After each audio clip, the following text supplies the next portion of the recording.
Welcome back to Taiwan versus the world.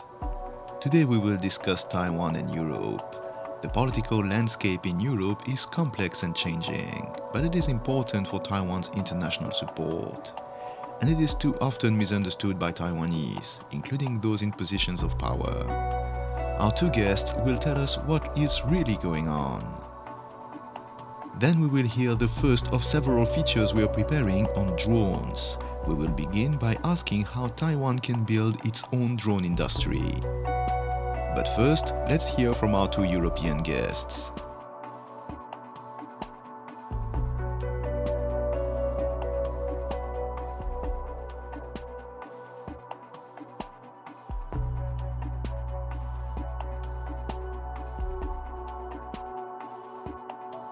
We are going through an ever-changing landscape in geopolitics. It becomes increasingly difficult to know where each country and each bloc is standing, and we often neglect to talk about the relationship between Taiwan and Europe in general, and it becomes harder and harder to know where is this relationship going and what is the situation in Europe. To talk about this, I have two good people who are witnessing it from inside, Andreas Fulda and Alicia Hennig, both of them doctors.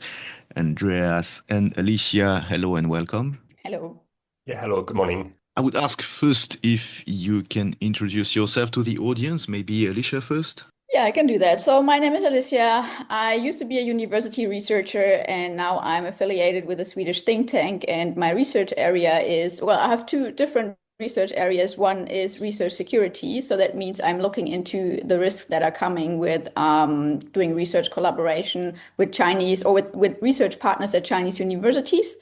And the second thing is, and that's a topic I've been doing for much longer now, I'm looking into the responsibility of corporate players.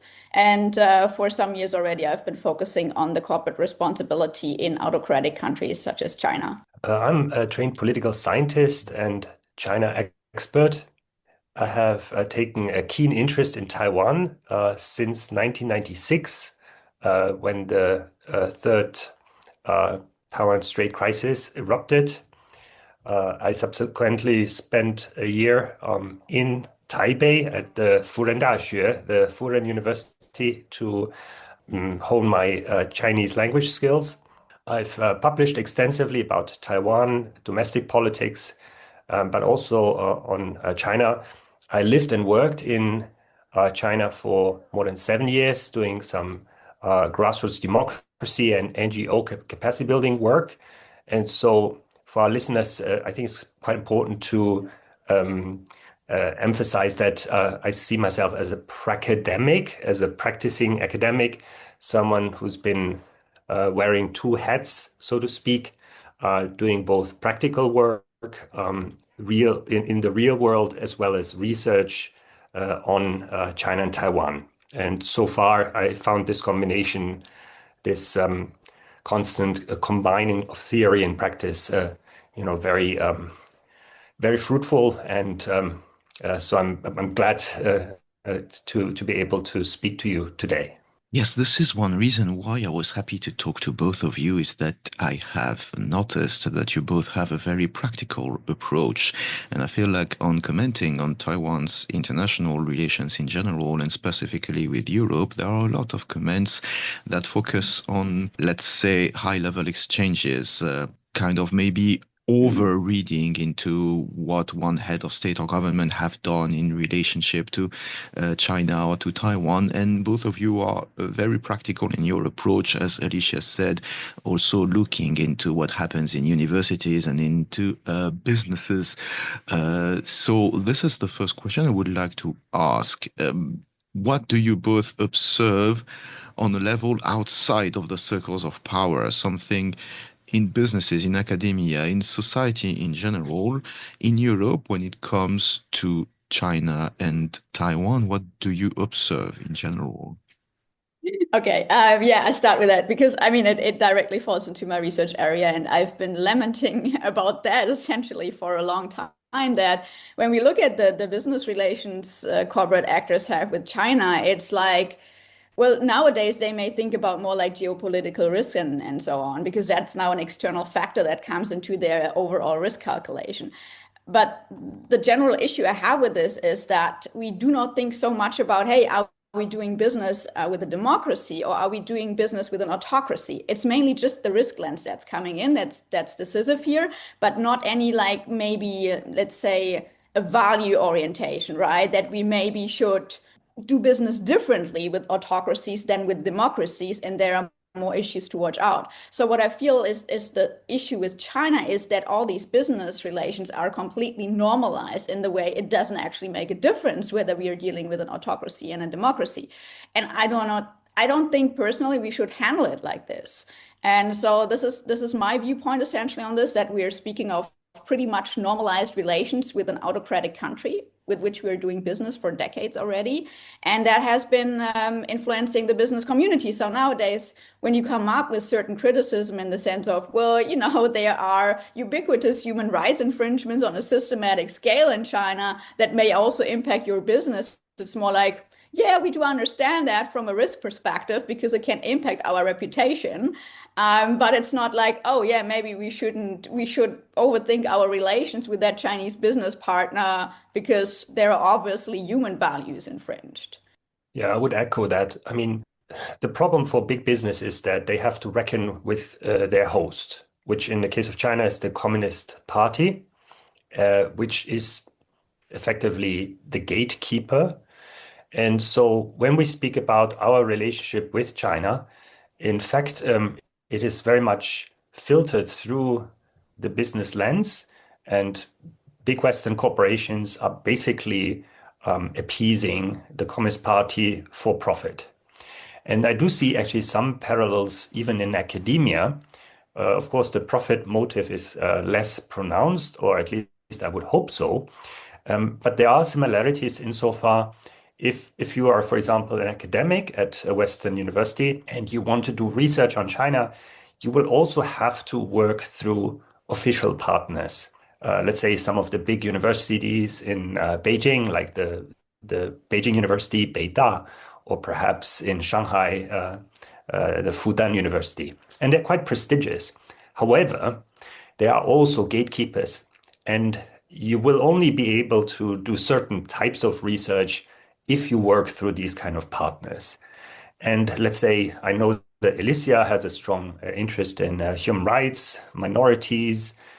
I have taken a strong interest in democracy and civil society issues, including Taiwan, etc. Now, if we were to partner with Chinese academics and we were trying to do field work in China, it's impossible, frankly speaking, because they would not be able to accommodate our research interests, our research approaches, our interest to also learn about what could be termed unofficial China. And so I think the commonality we have is that we're not willing to make tactical compromises in our research because we think it ultimately undermines academic freedom and the quality of our research if for political reasons, ultimately, we're self-censoring and avoiding kind of hot topics that actually have to be discussed. So this is especially interesting because here we are hearing a lived-in experience of two people having to deal with Chinese influence in Europe. Now, moving on to Taiwan, I have the impression here in Taiwan that Europe is very often misunderstood and that the landscape, the political and social landscape of Europe is extremely misunderstood by Taiwan, since the Taiwanese primarily pay interest in the United States and often fail to understand just how enormously different Europe is from the United States. One example I often name is Taiwanese people seems unable to understand that the most Taiwan-friendly Europeans are typically those with an interest in progressive ideas and values that are more lying on the center left, whereas the center right in Europe is primarily, just as you described, business focused and does not care about anything else. And thus it's difficult for Taiwanese people to understand, knowing they always have the American political landscape in mind. So what have you observed, since you both have an experience about Taiwan, what have you observed about Taiwanese perceptions of Europe? I think what you are describing is real, but it's not unique to Taiwan. There's generally a certain blissful ignorance when it comes to Europe in East and Southeast Asia. And it's understood because Europe is far away and European diversity is hard to grasp even for some Europeans, frankly speaking.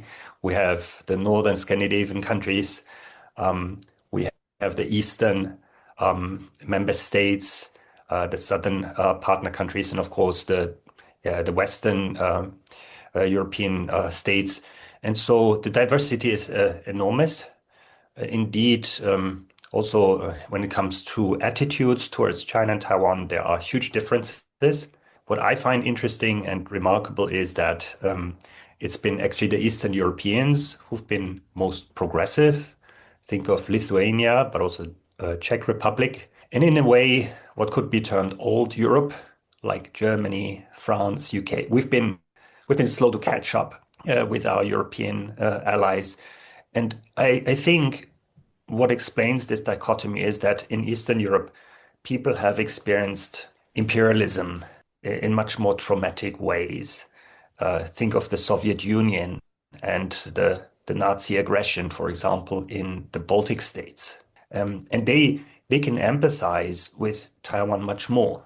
And there's something to be said about commonalities based on historical experience. And so I have for sure drawn a lot of inspiration from the resilience of our Eastern European partners when it comes to resisting, for example, Russian, but in the case of Taiwan, also Chinese imperialism. I think the history plays a huge part in terms of how countries deal with Taiwan and whether they recognize that as something they can relate to, right? So Chinese aggression in the Taiwan Strait compared to Soviet Union aggression when, like some decades ago. But then I feel like, looking at my home country, and I think Andreas would probably go along with that, we also have a long history of aggression. Starting with the World War I, the World War II, where we definitely were the main aggressor. And then later on, we also had an autocracy here installed, like even after Hitler, still in the eastern part of Germany. So that was the part which was inevitably influenced by the Soviet Union. And then I'm wondering, what have we learned in Germany from our own history in terms of recognizing patterns of aggression, of expansion, of influence, infiltration. When I compare this to the colleagues we have in the Czech Republic, who are also very outspoken on this, I feel like not much, unfortunately. Or maybe, I don't know, maybe it's somewhere hidden and we haven't cared about it too much. But I feel like it's definitely not something that's influencing our political stance via Taiwan too much, like in terms of what kind of history we actually went through. And what is interesting also is that different political sides in different European countries, even in Western Europe, can have different stances when it comes to China and Taiwan. Like if you look in Italy, to everybody's surprise, the hard right-leaning coalition of Meloni has actually proven to be quite China skeptic and more leaning towards Taiwan. If you go in France, you see that the far rightists are more on the side of China. In Germany also, whereas in France it is in general the the left-wing Socialist Party that is the most Taiwan friendly. And then you look in Spain, and the left-wing Socialist Party is very much closer to China. So each country seems to have its own patterns and its own reasons to have one political party or the other leaning towards more China or against China. Isn't that right? You I are think right. it's definitely right. If I may go first, in terms of foreign and security policy, actually, the left-right divide is not perhaps the most important cleavage or salient issue. And the reason being is that after the Cold War, we don't actually have two blocks, political blocks, which are more or less separated, just like the Cold War. Actually, after the Cold War, autocracies and liberal democracies became to link up and they started to intertwine. And in my view, we have become entangled with autocracies. And what this has meant in very practical terms is that politicians, industrialists, journalists, academics, professionals of all disciplines, effectively had to make up their own mind how they want to engage or not engage with China. And this has meant that commercial interests have loomed large, professional interests have loomed large, often political incentives have played a huge role. And then individually, people have decided to either engage or not engage.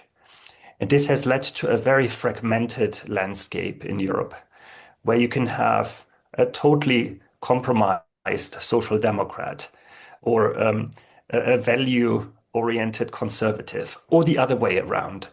I have seen all sorts of profiles. And so I would be very hard-pressed to say, well, it's always the left or always the right who gets it right on China, on Taiwan.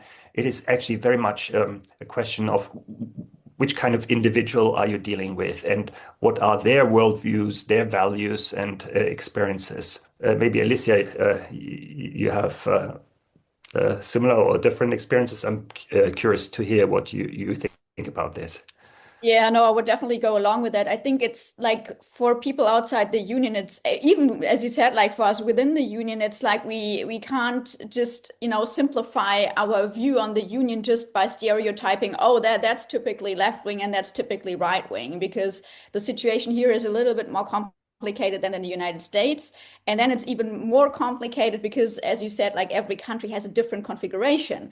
And on top of that, we have actually a functioning multi-party system in every country. So we don't have just one ruling party nowadays because they usually don't get the majority anymore. We have we have coalitions, right? And so we always have a bit of influence of the left wing, probably of the right wing in such coalitions. When it comes to political decision making, and understanding the logic behind that, I think is just like overwhelming for kind of everyone. So I think the multi-party system and the ruling coalitions are one thing. People need to get their head around Europe. And then each configuration for every single country, which can look very different from another European country, because that's all tied to historical circumstances, to economic circumstances, maybe even like to, different ethical circumstances that people are more value oriented in the left wing than in the right wing and things like that. So I can understand why people are overwhelmed dealing with European Union countries, member countries, and I guess it takes a long time to understand the dynamics of each country.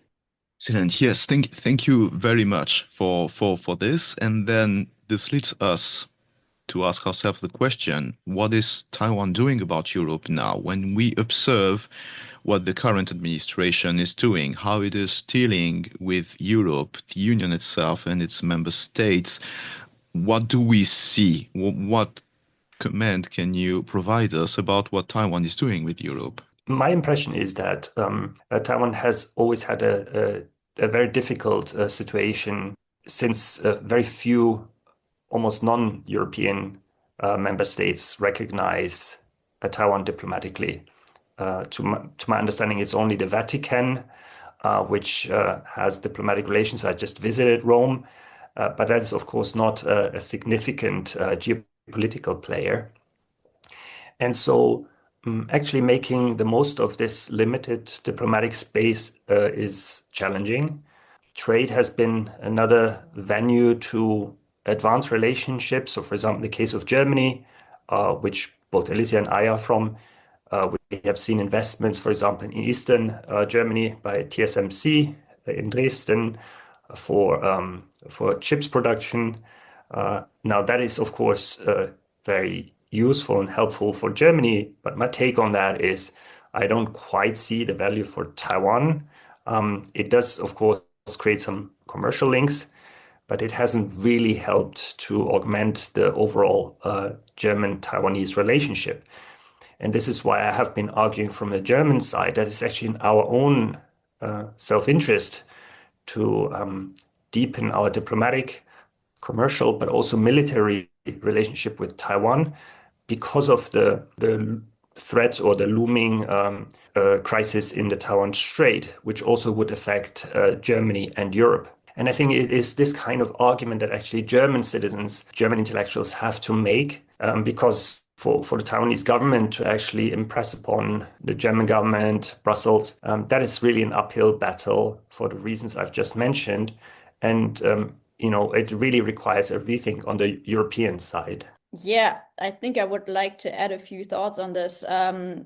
Definitely, yeah, just looking at the European Union level is just overwhelming for countries like Taiwan. I think they need a more systematic approach to think about what countries they want to have in their orbit, so to say, as partner countries, and then approach them in the best possible way, which is understanding that culture you're talking to, their circumstance and stuff, to approach them in the best possible way and eventually succeed with a more like reliable and stable partnership. What I see in Germany is like, yeah, I mean, we got these Taiwanese investments, but this will not, in my view, change the political attitude towards Taiwan, because the Communist Party in China turns it into a zero-sum game, and this game we cannot escape. So that means when we intensify our political ties with Taiwan, it comes with a downside that, well, the Communist Party will probably punish Germany in some way or another for these intensified ties.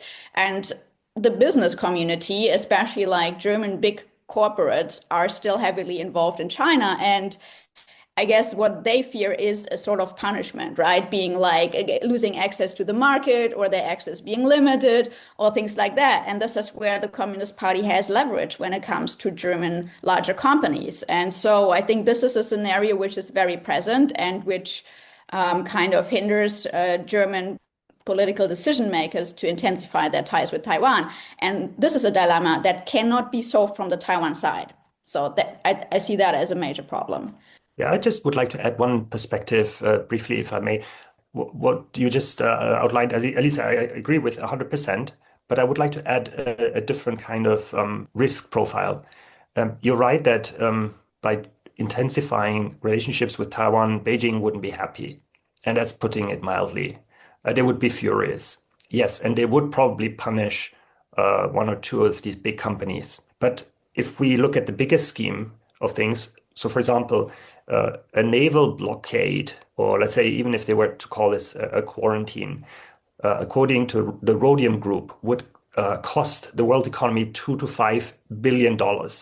A war in the Taiwan Strait, according to Bloomberg Economics, would incur astronomical costs for the world economy, more than $10 billion. That's more than the costs of the global pandemic, the financial crisis in 2008, and the war against Ukraine combined. And if we were to take these kind of scenarios seriously, and these kind of risks to our economies as well, then I think the kind of retaliatory measures that you just outlined, perhaps Beijing punishing VW or BMW or Mercedes-Benz or even BASF, in comparison, we're talking about peanuts. Now, of course, the amounts that they have invested in China are very considerable, but still, we have to always keep in mind that we have our own security interests. And if there was any kind of military conflict in the Taiwan Strait, we would also have to foot the bill. And this then becomes a pure question of math. Are we willing to foot a huge bill or a smaller bill? I would always go for a smaller bill. Yeah, I feel that's completely right. The only thing is, how do you get this into the heads of the political decision makers? Because one is a short term and also, like, let's say, small radius perspective, right? It's mainly German interests and it's short sighted. And the other are Germany's long term interests in a much larger radius, right? And so I'm wondering, I mean, obviously it's not impossible to think along these scenarios, but I'm wondering to what extent our political decision makers having this scenario in mind when they go, for example, in negotiations, when they go over for a China trip like our chancellor recently did, right? And having this in mind. So that's, I feel like, it's more like the political perspective of Germany and that of our current decision makers is a little bit limited when it comes to that, right? I mean, we both know there is more to see, but whether they know and whether they execute in that way, that's a different question. If I may, I just would like to plug my most recent book, Wenn China angreift, ein Szenario, which was just published on the 20th of March. And the reason why I'm mentioning it is not just purely for book promotion. It is actually an intervention into this public debate. And so far, for example, I have been inundated with interview requests by leading media outlets, Spiegel, Welt, NTV, also T-Online, and many more. I've been on a talk show just last week, and so the interest is there. And my hope is that by actually sharing these ideas with the wider public, that it will generate some understanding among the general public, where citizens as voters will at one point ask our politicians, members of parliament, what are we doing here? Why are we not able to change our policy towards China and Taiwan? Because that has been on my mind for many decades. And so I think the open question is that enough to kind of help change the mindset and the problem awareness? Maybe, maybe not, but it was worth a try. You are more than welcome to talk about your book. Of course, this is also one reason why I was happy to talk to you and to let everybody know that there is a new book written in German. And what you say actually is very interesting. Yes, there is an interest in Germany, and actually everywhere in Europe we can see that. So the next question is, what can Taiwan do? How can Taiwan catch more interest in Europe? And I'm not talking about decision makers, but just about the people themselves. Perhaps I can share a brief anecdote where I would like to give some advice to, especially the Ministry of Foreign Affairs in Taipei. In my view, the Taiwanese diplomats are a little bit too conservative. And for a long time, they have thought that the best way to influence the European public is to work through academics, people like myself. Now, there's nothing wrong with that. We can organize conferences and workshops about Taiwan, and that keeps kind of the conversation alive. That's useful. But I remember a few years back, we had a meeting here in Nottingham, a Taiwan conference, and I made a suggestion. I said, how about you actually export your pop culture? There's a band in Taiwan called Wu Yue Tian. I think they're called Mayday in English. And I said, why don't you invite them to tour Europe? Because I'm sure a lot of Taiwanese, maybe also Chinese students, but also Europeans would like to hear Taiwanese pop music. And they were laughing. They thought it was a ridiculous idea. But I thought, like, no, actually, we have a festival culture. And if you were to bring, a band, whether it's Wu Yutian or any other Taiwanese band that is currently very popular, you could reach a lot of young people and introduce Taiwan as a place, Taiwanese cuisine, and you could do a lot of public outreach that way. And so, just coming back to the response of the representative of the TRO at that time, the fact that this person was just laughing it off showed me that they lacked the imagination to go innovative ways.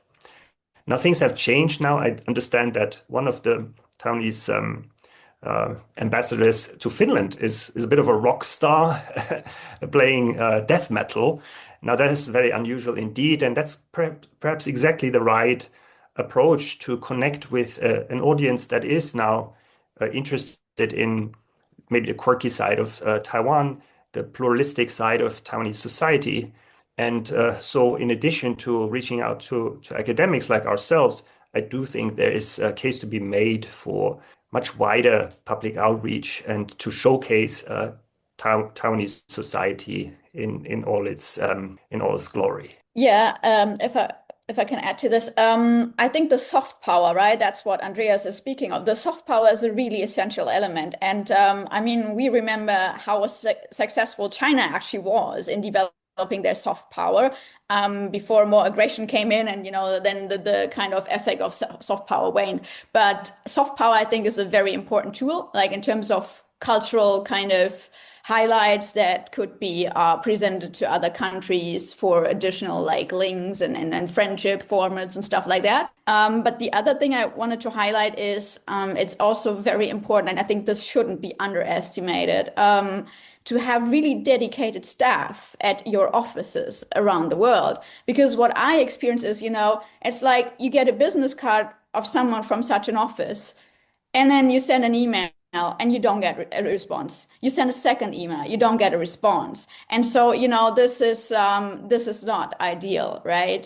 People should be approachable, they should be accessible, they should be professional, and first of all, they should be dedicated. They should have an understanding, hey, reaction times, reaction style. How do I actually deal with the people here in this country, like Germany compared to France and things like that, compared to the Czech Republic? I think this cultural understanding of like different European Union or European countries is very important in order to build ties that last for long. And reliability is key in these ties. It's interesting because in the course of my work, I have met exactly the same two pitfalls as you.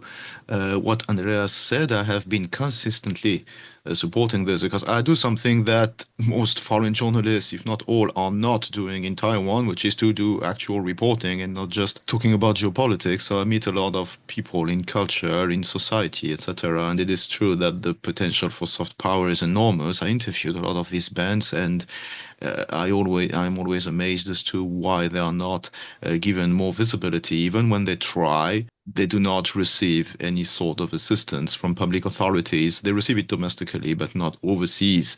And I met also, just like Andreas said, yes, people in power just laughing at it, just chuckling when I mention it. And so, are you insane? I always compare it with what Korea did for a start. And I met also what Alicia said. I remember saying several times that when somebody tells me, oh, just send an email to MOFA, and I say sending an email to MOFA is like sending it into a black hole. You just never get any answer. And I sometimes wonder, what do they do beyond inviting people like Boris Johnson, which was pretty much a giant insult to every mainland European. So yes, perhaps you want to offer final comments on this. I was an accredited journalist in Taipei in 2001, covering the Legislative Yuan election back then. And we received support by the Government Information Office, GIO. Now, I think for political reasons, because it was seen as too much leaning towards the KMT at that time, it was disbanded, which I think in hindsight was a major mistake. The GIO was incredibly professional. The kind of contacts they had. I mean, I asked to interview a few of the Dangwai leaders of the 70s and 80s, and the next day they had arranged all of the interviews, and I could meet, some of the heroes of the democracy movement, and it was amazing as a young journalist to have these conversations. And when I was a Taiwan fellow in 2019, and this was also a scheme by MOFA, administered by, I think, the Central Library, oddly.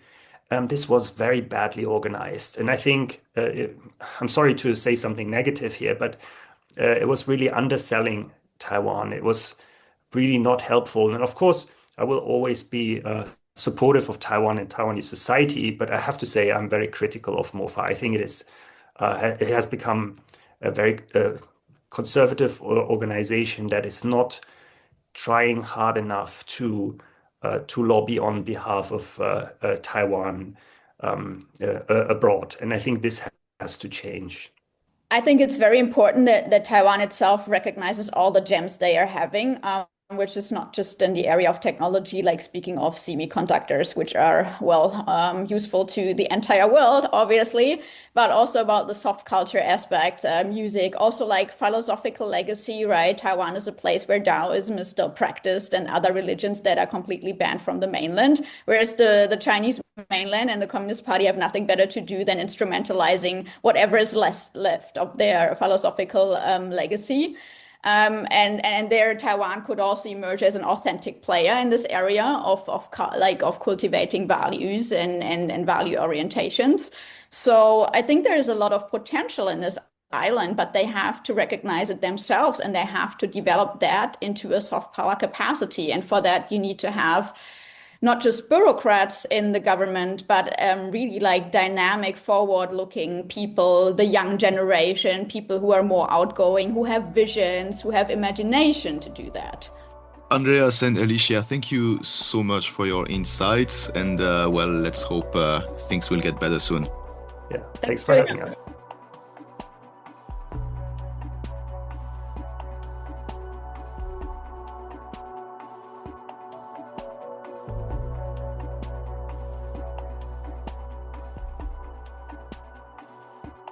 We hear constantly about drones, and with the ongoing conflict in Iran and Ukraine, we hear more and more about how they are used in warfare. This of course raises the question of how they can be used to bolster Taiwan's defense. In future episodes, we will explore this topic through several features. This is our first approach to the question of what drones can do for Taiwan. Chieh-ting works with the Global Taiwan Institute, and he helps us understand the first step. How can Taiwan get drones in the first place? For him, startups are playing a key role. So based on conversations I've had in Silicon Valley, there are increasingly a lot of startups that are interested in getting into either defense or so-called dual-use technologies. And this actually ranges from hardware to services to software and to all sorts of different applications. And so, and events that are talking about kind of defense dual-use industries are also becoming more popular in this area. So there's definitely an upward trend. Dual-use is basically products or services that can have a national security or defense application, but then can also be used for private or commercial uses. So, for example, companies that are working on low orbit satellites, for example, they obviously have a lot of commercial uses, but it's also very critical for security and defense needs, right? There are a lot of companies that's working on drones or unmanned unpiloted vehicles, right? Or sort of robotics, right? And so you can imagine these have civilian uses or uses, for example, for first responders, police, emergency services, things like that, right? But they can also be used for defense purposes as well. So that's kind of what we call dual use technologies. The war in Iran is not the only theater in which we see drones. Ukraine has been constantly demonstrating how they can be produced and used since the Russian invasion in 2022. Taiwan-based journalist Fernando Ramos has been following these developments closely. One of the things that we can learn from what's happening in Iran is very similar to what we can learn from Ukraine. And is that, like the biggest, most expensive weapons do not guarantee like you're going to win or that you're going to, it's going to be easy for you to like prevail. Because if you saw what happened like in Ukraine, like basically what they did is that basically they have been using like asymmetrical warfare, and they have been focusing mostly on drones that basically have been used to like just stop like big tanks and like the military advance in Russia. And what was supposed to be like, or what everyone thought that might be like a week's conflict or like a month's conflict, it's already in its fourth month. I think the biggest part of it is because like they changed their strategy into like like speeding up and maximizing like the production of drones in the country, and it has gotten to a point where they're not only like manufacturing for their own survival, but that they're actually selling it to other countries in Europe. So I think that this is something that Taiwan can learn from. I think that Taiwan has been really like like changing their strategy to asymmetrical warfare. They have been purchasing weapons that to that purpose. So I think that beyond what we can do like to deter an attack, Taiwan can also focus on boosting local manufacturing of weapons that will be like the most effective. And I think that drones is basically like the most effective weapon that we could use. And I think that Taiwan has like the manufacturing capabilities. Taiwan has like like it's very good at software. So I think that beyond just pretty much like what Ukraine did, that it didn't only like manufacture it for its defense. They kind of became like a nod in the security of Europe. So if Taiwan could replicate something like that and be a place where these drones are manufactured, where like the softwares are updated and that they are connected to security in the Indo-Pacific, then like you will basically like, it wouldn't be just a military shield. It will be also the need that countries in the Indo-Pacific will have for your technology, for you and for your drones, and for you as a country. Because there is, a lot of talk, first of all, through Ukraine, right? So I think since the Russian invasion of Ukraine, there is, I think people are kind of realizing that one, there is a increased demand, for technologies that has to do with defense. But also, I think in terms of looking at how wars are fought these days, right? People are thinking, that things are kind of moving in a direction. I think in going into a sort of a new space, right, where people are talking about AI, people are talking about autonomous vehicles or platforms, right, and sort of how and I think people are realizing that it's not traditionally, you would look at your manpower, right? How many soldiers or how much, how many people you can mobilize, right? But now it's really wars are really fought over technology, right? And so I think for better or for worse, that's giving people in Silicon Valley some, I guess, direction as to, kind of where some of this innovation is going. I think also because of the technological rivalry between the US and China, right? And so I think people are beginning to think, well, that's going to be applied to national security purposes. And then finally, of course, the Taiwan, situation has been talked about more these days. And I think people are, looking at that and seeing, okay, there might be a need or there is a increased interest in Taiwan for kind of next generation technology in terms of defense, right? And so I think people are kind of putting all of those together and then thinking, okay, well, how do we build up this, this capacity for, these technologies? So the question is, can Taiwan develop its own drones? The focus in Taiwan, or at least the thinking in Taiwan, is still more, I think, hardware based, right? Or I guess kind of the mentality is, how do we build more? How do we build faster? How do we make kind of tangible things work better? Whereas, I think people in the United States are also thinking about kind of the software layer, right? And then how do you protect that software? How do you make that secure? And kind of all of these other, parts of the stack, so to speak. Taiwan has already kind of like seen like what the benefits of like producing some of like its weapon has, because right now like basically Taiwan is relying solely on the fact that United States is providing weapons, but some of those weapons or at least from what I read from some of the experts are not necessarily the best weapons to defend in a conflict against China. Also, that like the situation right now is like very volatile. Like right now, like United States is focused on Iran. President Trump has already said that they're going after Cuba. That Cuba is next. So if he starts like like engaging in conflicts in the Middle East and in the Atlantic, how much resources would actually be available to defend Taiwan? So that's something that like it's a question that needs to be asked. And I think that Taiwan has like the capabilities of like basically copying what has been done.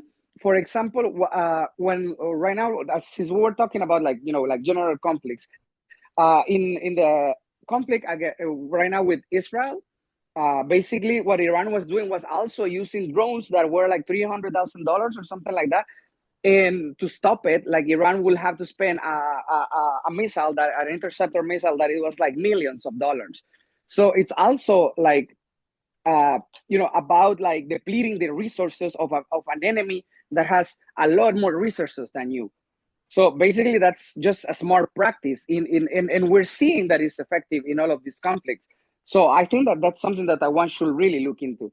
We all know, and I think all of our listeners know, right? Taiwan is, one of the best, if not the best, in terms of manufacturing, right? And in terms of making things, right? Maybe Taiwan cannot necessarily compete with bigger economies like China in terms of scale, right? But I think the speed at which Taiwan can innovate on manufacturing, right? How do you manufacture things? How do you make them faster, right? Or, how do you solve problems through in hardware and through hardware, right? And I think people obviously talk about semiconductors as semiconductor manufacturing as a keystone industry for Taiwan, right? But I think people are also starting to ask, are there other industries that Taiwan can stake out a place for itself, right? And I think something like defense manufacturing or defense technology, right? I think a lot of people are kind of looking at that and thinking, okay, maybe there's a lot more room for Taiwan to grow. And since this is a new area for everybody, I think this is could be an opportunity for Taiwan. Despite Taiwan's potential, challenges remain on the path to building a drone industry. It's not easy for any one company or any one investor to say, okay, I'm going to do something that I'm going to turn away from what I know everybody is good at, right? And then put my money into something that is completely or very much unknown, right? I think of course, the government has said that they are very keen on investing in these new technologies. I think people are going to be looking at that even more. Yeah, it's going to take time, but I think it really does take people that are risk-taking visionaries, right, to really steer and to go somewhere that is kind of unproven, even if there is a lot of potential, right? Yeah, I think it's hard. It's going to be hard on the micro level, and I think on the macro level, really does take policy execution, and then kind of the direction of some big market action and movement that then will create a trend for everybody to follow. We know that, for example, the food company Ime, right? So we know that they are investing heavily into developing their own drone and robotics technology as well. And as far as I know, that is not yet a profitable business line for them, right? And so I think something like that, where a large, high-profile company is really investing in a new and growing field, I think that's very encouraging. We talked about Taiwan being a manufacturing powerhouse. I think the truth is that Taiwan, the most valuable and the best natural resource that Taiwan has are the brains of the Taiwanese people, right? And I think, not just focusing on making things, but how to innovate on those things, and how to focus on, developing kind of the, just pushing the boundaries of what is being done, rather than simply trying to make things faster and cheaper. We will meet again next week for a new episode of Taiwan versus the World.